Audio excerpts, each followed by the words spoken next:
Hello guys, welcome back. എന്താണ് railway സ്റ്റേഷനിലെന്നല്ലേ? ഇന്ന് നമ്മൾ തിരുവനന്തപുരത്തേക്ക് പോവുകയാണ്. നമ്മുടെ ഏറ്റവും വേണ്ടപ്പെട്ട ഒരാളെ കാണാനായിട്ട് നമ്മൾ പോകുന്നു.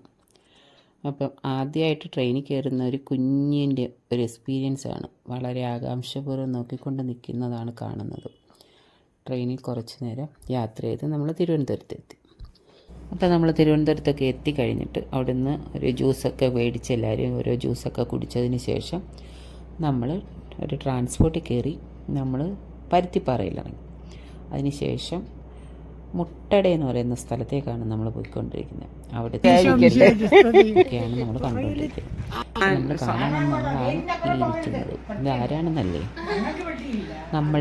എൻ്റെ ജീവിതം തന്നെ മാറ്റിമറിച്ച ഒരു സിസ്റ്ററാണിത്. ചിലരൊക്കെ പറയും പ്രസവിച്ചില്ലെങ്കിൽ അമ്മയാവാൻ പറ്റില്ല. പക്ഷേ ഈ ഒരു വ്യക്തി ഒരു പ്രത്യേകത തന്നെ. എൻ്റെ ലൈഫിൽ എനിക്ക് എന്തെങ്കിലും ഒരു വളർച്ച വന്നിട്ടുണ്ടെങ്കിൽ അതിൻ്റെ എല്ലാം പ്രധാന ഉത്തരവാദിയാണ് ഈ നിൽക്കുന്ന ആൾ. പേര് സിസ്റ്റർ ഗ്ലാഡി. പുള്ളിക്കാരിയാണ് പഠിക്കുന്നില്ല എന്ന് പറഞ്ഞിരുന്ന എന്നെ പഠിപ്പിച്ച് ഈ നിലയിലൊക്കെ എത്തിച്ചത്. അങ്ങനെ പുള്ളിക്കാരിയെ കാണാനായിട്ട് ഞങ്ങളെല്ലാവരും കൂടെ പോയത്. എൻ്റെ ഫാമിലിയിൽ തന്നെ പുള്ളിക്കാരി വളരെ ഇൻവോൾവ്മെൻ്റ് ആയിരുന്നു. എൻ്റെ അമ്മയുടെ കുഞ്ഞനുജന്തിയെ പോലെയായിരുന്നു ആക്കിയിട്ടുള്ളത്.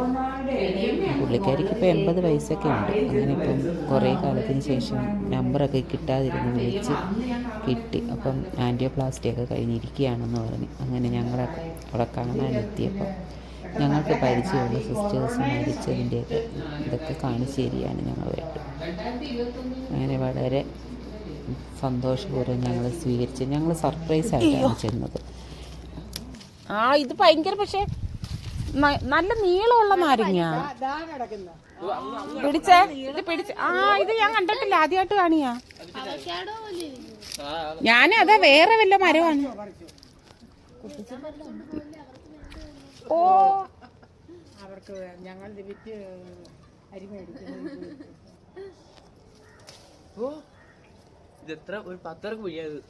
തരുത്തില്ല പോനെ. ഇത് കറി വെക്കുന്നതാണ്. കറി നാരങ്ങ ഒരു കവറുണ്ടെങ്കിൽ വേണ്ടി.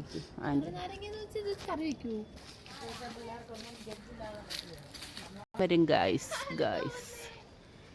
ഇതാണ് പേരയാണ് ഗായ്സ്, പേര്. പേരയ്ക്ക പഴുത്ത് നിൽപ്പുണ്ട്, പക്ഷെ എല്ലാം പുഴു. പഴയ ഓർമ്മകളൊക്കെ ഇങ്ങനെ അയവിറക്കുകയാണ്. അത് മുഴുവൻ വവ്വാല് തിന്നുന്നതേ ഉള്ളൂ, വേറെ ആരും